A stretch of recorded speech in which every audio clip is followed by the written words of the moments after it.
Hi friends, மாயா சீனு சீரியல்லேருந்து சூப்பரான promo வந்திருக்கு. நம்ம அதை பற்றி தான் இந்த வீடியோக்குள்ளே நம்ம போகிறோம். வாங்க நம்ம வீடியோக்குள்ளே போகலாம். தனா வந்து கதிர்கிட்ட சொல்லிட்டு இருக்கிறாங்க, கதிர் நீ ஒன்றும் கவலைப்படாதடா அப்படின்னு சொல்லிட்டு இருக்கும்போது இப்போ கதிர் வந்து சொல்கிறாங்க, தனா என் கூட இருக்கனால தானே உனக்கு இந்த அளவுக்கு நீ கஷ்டப்பட்டுட்டு இருக்கிற, நீ பேசாமல் என்னை விட்டுட்டு நீ வந்து மாமா கூடயே போயிரு, மாமா வீட்டுக்கு போயிரு அப்படிங்கவோ இது கட்டதுமே தனா வந்து கதிரை போட்டு அடிச்சிருந்தாங்க. உனக்கு எவ்வளோ தைரியம் இருந்தால் இந்த மாதிரிக்கு சொல்லுவேன், ஏன் நான் உனக்கு பிடிக்காமல் போயிட்டேன்னா அப்படி பிடிக்கலன்னா சொல்லு, நான் வேணா வேறு எங்கேயாவது போயிருந்தேன், ஆனால் ஒன்றை விட்டுட்டு நான் திரும்பவும் நான் வீட்டுக்கு போவேன்னு மட்டும் நீ நினைக்காத அப்படின்னு சொல்லிட்டு அவங்க அளவும். அப்போ வந்து உடனே கதிர் வந்து தனா கிட்ட மன்னிப்பு கேட்குறாங்க, என்னை மன்னிச்சிருந்தானா இப்படி நான் சொன்னாவது நீ வந்து என்னை விட்டுட்டு நீ வந்து மாமா கூடயே போயிடுவேன்னு சொல்லி தான் அந்த மாதிரிக்கு நான் சொன்னேனே தவிர மற்றபடி உன் மனசு புண்படணும்னு சொல்லிட்டு நான் சொல்லலை அப்படிங்கிறாங்க. என்னடா அப்படி பேசிகிட்டு இருக்கிற, உனக்காக தானே நான் அப்பா அம்மா நான் குடும்பத்தை எல்லாத்தையும் நான் உதறி தள்ளி விட்டுட்டு வந்தேன், ஆனால் நீ என்னன்னா இப்போ என்னை போன்னு சொல்கிறேல்ல அப்படின்னா நான் போயிடுவேன்னா என்ன அப்படிங்கவும் இதை கேட்டதுமே கதிர் வந்து அவங்க தனாவை வந்து கையை பிடிச்சி அவங்க அழ ஆரம்பிச்சிருந்தாங்க. என்னை மன்னிச்சிரு தனா அப்படின்னு சொல்லிட்டு அவங்க அளவும்.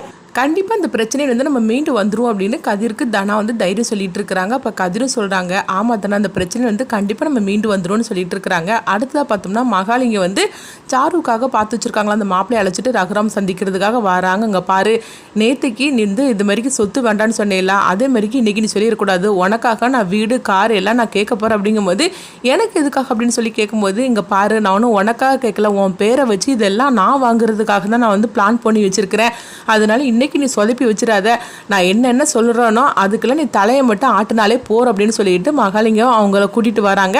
அப்போ ரகுராம் வந்து வாங்க அப்படின்னு சொல்லவும் அடுத்ததாக பார்த்தோம்னா பத்திரிக்கை அடிச்சிருக்குது, அதான் பத்திரிக்கை உங்களுக்கு வைக்கணும்னு சொல்லிக்கிட்டு நாங்கள் வந்து எடுத்துகிட்டு வந்தார் மாப்பிள்ளை அப்படிங்கவும், எங்கள் மாப்பிள்ளையோட அப்பா அம்மாவெல்லாம் காணலை அப்படின்னு ரகுராம் கேட்கும்போது அவங்க குலதெய்வ கோயிலுக்காக போயிருக்கிறாங்க அப்படின்னு போய் சொல்லியிருந்தாங்க. அடுத்த பார்த்தோம்னா பத்திரிகையை கொடுக்கவும் ரகுராமும் அது பயங்கர ரொம்ப சந்தோஷப்பட்டுக்கிட்டு தாங்க. அப்போ வந்து மகாலிங்கம் வந்து சொல்கிறாங்க, இல்லை மாப்பிள்ளையோட சொந்தக்காரங்களாம் வந்து கேட்டுட்டு இருக்காங்களாம், பொண்ணுக்காக நீங்கள் என்னெல்லாம் வந்து அவங்க கொடுக்குறாங்க அப்படின்னு சொல்லி கேட்குறாங்களாம், அதனால வந்து சொந்தமாக வீடு அப்புறமா காரு எல்லாம் வேணுமா அப்படின்னு சொல்லிட்டு இருக்கவும் இதனால என்ன அதை கொடுத்துட்டா போச்சு அப்படிங்கிறாங்க. இதை கிட்டதுமே வந்து சிவா மணி எல்லாரும் அதிர்ச்சி அடைகிறாங்க. அப்போ பத்மா உடனே மகாலிங்கத்தை பார்க்கவும் மகாலிங்கம் வந்து தலையாட்டவும் உடனே வந்து பத்மா புரிஞ்சுக்கிட்டுதாங்க. அப்போ ரகுராம் வந்து சொல்கிறாங்க, அது மட்டும் இல்லை சாருக்காக நான் வந்து சொத்து எழுதி கொடுக்குறேன்னு சொன்னோம்ல, அதை நான் மாப்பிள்ளை பேர்லேயே எழுதி கொடுக்கலான்னு நான் முடிவு பண்ணியிருக்கிறேன் அப்படிங்கிறாங்க. இது கிட்டதுமே எல்லாரும் அதிர்ச்சி அடைகிறாங்க. அதாவது மகாலிங்கம் சாரு பத்மா எல்லாரும் அதிர்ச்சி அடைகிறாங்க.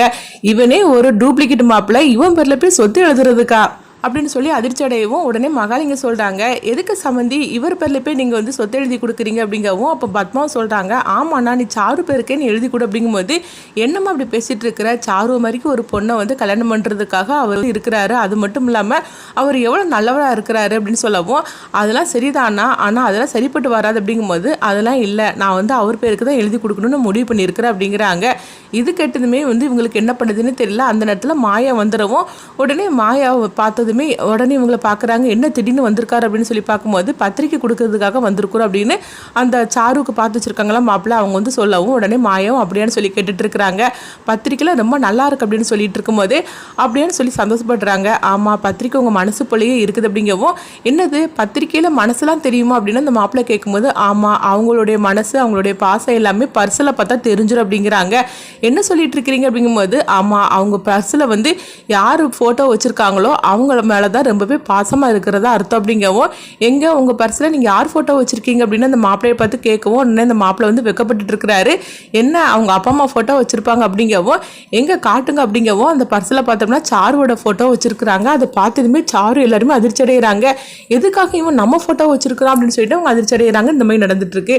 அடுத்ததாக பார்த்தோம்னா வந்து சாரு வந்து தனியாக நின்று அழுதுகிட்டு இருக்கவும், அப்போ பத்மா பார்வதி எதுக்கு சாரு நீ அழுதுகிட்டு இருக்கிற அப்படிங்கவும், எனக்கு என்னமோ அங்கே நடக்கிறதெல்லாம் வந்து சரியில்லை, அது மட்டும் இல்லாமல் சீனு மாமா அவன் மேலே தான் ரொம்ப பாசமாக இருந்துட்டு இருக்கிறாரு அப்படின்னு சொல்லவும் உடனே பத்மா சொல்கிறாங்க, அங்கே பாரு அவங்க ரெண்டு பேரும் பாசமாக இருக்கலாம், ஆனால் அவங்க ஒன்றும் கணவன் மனைவி ஆகலை, அதனால சொல்கிறத கேளு, அதெல்லாம் நீ நினைக்கிற மாதிரிக்கு இருந்து எதுவும் தப்பாக நடக்காது, நம்ம என்ன நினைக்கிறோமோ அதுதான் நடக்கும், சீனுவுக்கு என்னைக்கா இருந்தாலும் சரிதான், நீ தான் பொண்டாட்டி ஆக போகிற, அது மட்டும் இல்லாமல் நீ தான் எனக்கு மருமக, உன்னை வந்து என் மருமகளாக ஆக்குறதுக்காக தானே இவ்வளோ கஷ்டப்பட்டுட்டு இருக்கிறேன் அப்படின்னு சொல்லவும் அப்போ மாயா வந்து கேட்டுட்டு இருக்கிறாங்க. அப்போ வந்து அந்த நேரத்தில் பார்த்தோம்னா அவங்க பத்மா வந்து அவங்க சாருக்கிட்ட சொல்கிறாங்க, இங்கே பாரு மாயா வந்து கடைக்கு போயிடுவா, அது மட்டும் இல்லாமல் சீனு மட்டும்தான் வந்து அவனுக்கு உடம்பெல்லாம் வலிக்குதுன்னு சொல்லிட்டு அவங்க வீட்டில் தான் இருக்கிறான், அதனால நான் என்ன தரேன் அதெல்லாம் அவனுக்கு கை காலெல்லாம் நீ தடை விடு அப்படிங்கவோ, என்னத்தை நீ சொல்லிட்டு இருக்கிறீங்க அப்படிங்கும்போது ஆமாம் நான் சொல்கிறத கேளு, அப்போ தான் உங்களுக்குள்ள ஒரு நெருக்கம் வரும் அப்படின்னு சொல்லவும் உடனே சாரும் சரி அப்படிங்கிறாங்க. இங்கே பார்த்தோம்னா மாயாவை காட்டுறாங்க. ஓஹோ நீங்கள் இப்போ இந்த வேலையெல்லாம் பார்க்க ஆரம்பிச்சிட்டிங்களா, இப்போ நான் ஏன் வேலையை காட்டுறேன் பாருங்க அப்படின்னு சொல்லிட்டு உடனே நேராக ரூமுக்கு போகிறாங்க. சீனு நீ நேராக கடைக்கு போ, நான் அப்புறமா வர அப்படிங்கும்போது என்ன மாயா கொஞ்ச நேரம் முன்னாடி நான் கடைக்கு போகிறேன்னு சொன்னேன், நீ தான் போக வேண்டான்னு தடுத்த, இப்போ என்னென்னா உடனே போன்னு சொல்கிறீ அப்படிங்கவும், எல்லாம் காரணமாக தான் சொல்கிறேன், நீ கடைக்கு கிளம்பு, நான் வந்து அப்புறமா பாரு அப்படிங்கவும், இவ என்னென்ன திடீர்னு பிளானை போடுறாலே தெரிய மாட்டுக்குப்பா அப்படின்னு சொல்லிட்டு சீனு பாட்டுக்கு போகிறாங்க. அடுத்து பார்த்தோம்னா மாயா வந்து கட்டில் படுத்துட்டு பெட்ஷீட்டை ஃபுல்லாக மூடிக்கிடுதாங்க. அப்போ சாரு வரவும் உடனே வந்து என்னம்மா உங்களுக்கு கை கால்லாம் வலிக்குன்னு சொன்னீங்களாமே அப்படிங்கவும், உடனே வந்து பெட்ஷீட்டுக்குள்ளே இருக்கிற மாயா வந்து ஆமான்னு தலையை சேர்க்கிறாங்க. அவங்க பெட்ஷீட்டை ஃபுல்லாக வந்து மூடி இருக்கனால அவங்க முகம் தெரியல. உடனே வந்து சாரு வந்து உங்கள் கை கால்லாம் நான் அமுக்கி விடட்டுமான்னு சொல்லி கேட்கும்போது சரி சரி அப்படிங்கிற சொல்லவும் உடனே வந்து பார்த்தோம்னா சாரு வந்து அவங்க கை கால்லாம் அமுக்கி விட்டுட்டு இருக்கிறாங்க. இதை பார்த்துட்டு மாயா வந்து சிரிச்சுக்கிட்டு இருக்கிறாங்க. என்னது நீங்கள் வந்து அதாவது பெட்ஷீட்டோட மூடி இருக்கிறீங்க, உங்கள் பெட்ஷீட்டை ஓப்பன் பண்ணுங்க, நான் உங்களுக்கு என்னெல்லாம் தேய்ச்சி விடுது அப்படின்னு சொல்லிட்டு பெட்ஷீட்டை ஓப்பன் பண்ணுறாங்க. பார்த்தோம்னா மாயா உள்ள படுத்து கிடக்குறாங்க. இதை கொஞ்சமாக எதிர்பார்க்காத சாரு வந்து அதிர்ச்சி அடைகிறாங்க. நீ எப்படி பெட்ஷீட்டுக்குள்ளே வந்து அப்படிங்கவும் உடனே மாயா சொல்கிறாங்க, இதெல்லாம் ஒரு வேலையாடி உனக்கு, அதாவது என் புருஷனுக்கு என்ன தடை விடுறதுக்காக நீ வந்திருக்கிறியா, அவங்க தான் வந்து அறிவில்லாமல் சொன்னாங்கன்னா நீ இப்படி வரலாமா, உனக்கு மனசில் என்ன நினச்சிக்கிட்டு இருக்கிற அப்படின்னு சொல்லிக்கிட்டு மாயா வந்து சரியான வந்து வெளுத்து வாங்கிட்டு போகிறாங்க சாருவை. இதனால சாரு வந்து அவமானப்பட்டுட்டு வராங்க.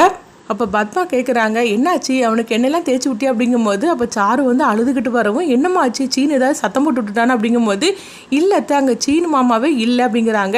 அப்போ நீ யாருக்கு தான் கை காலெல்லாம் அமுக்கி விட்டுட்டு வந்து அப்படிங்கவும் உடனே வந்து சாரு வந்து சொல்கிறாங்க அந்த மாயாவுக்கு தான் கை காலெல்லாம் அமுக்கி விட்டுட்டு வந்து அப்படிங்கவும், இது கிட்டதுமே பத்மா அதிர்ச்சி அடைகிறாங்க.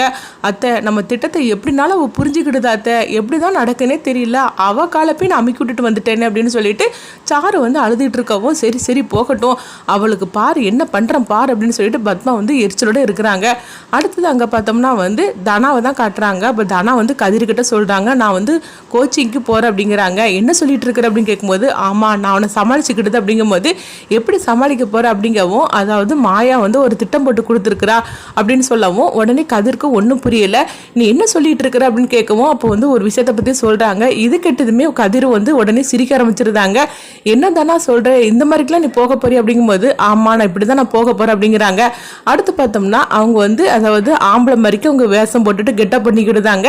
அதே நேரத்தில் எங்கள் ஜானகி வந்து ரகுராமோட வரவும் ஜானகி மாயா சேர்ந்து போட்ட திட்டமாக தான் இருக்குது. ரகுராமும் ஜானகியும் வந்து வந்துட்டு இருக்கவும் அப்போ ஒரு ஆட்டோ வந்து ரிப்பேர் மாதிரிக்கு தெரியுது. அந்த இடத்துல தனா வந்து நிற்கவும் உடனே என்னாச்சு அப்படின்னு சொல்லிக்கிட்டு ஜானகி ரகுராம் வந்து இறங்கி வரவும் உடனே தனா பார்த்தோம்னா அவங்க ஜானகியை பற்றி தலையசைக்கிறாங்க. அப்போ வந்து அவங்க ஆம்பளை மாதிரிக்கு வேஷம் போட்டிருக்கனால ரகுராமுக்கு வந்து தனாங்கிற அடையாளம் தெரியல. அதாவது நான் இந்த மாதிரிக்கு வந்து கோச்சிங்கு போடணும் டைம் ஆகி போச்சு அப்படின்னு சொல்லவும் உடனே ஜானகி சொல்கிறாங்க என்னங்க அந்த பையனை பார்த்தா நம்ம பொண்ணு மாதிரி இருக்குது, அதாவது நம்ம பொண்ணு வயசாக இருக்குது, இதுவே நம்ம பொண்ணுக்கு இந்த மாதிரிக்கு இருந்தால் நம்ம வந்து ஹெல்ப் பண்ணி இருக்க மாட்டோமா, அதனால அந்த பையனை நம்ம அழைச்சிட்டு கொண்டு விடலாமே அப்படிங்கும் போது உடனே ரகுராமும் சரி அப்படிங்கிறாங்க. அடுத்து பார்த்தோம்னா ஜானகி வந்து தனாட்ட காரணம் ரசிக்கிறாங்க.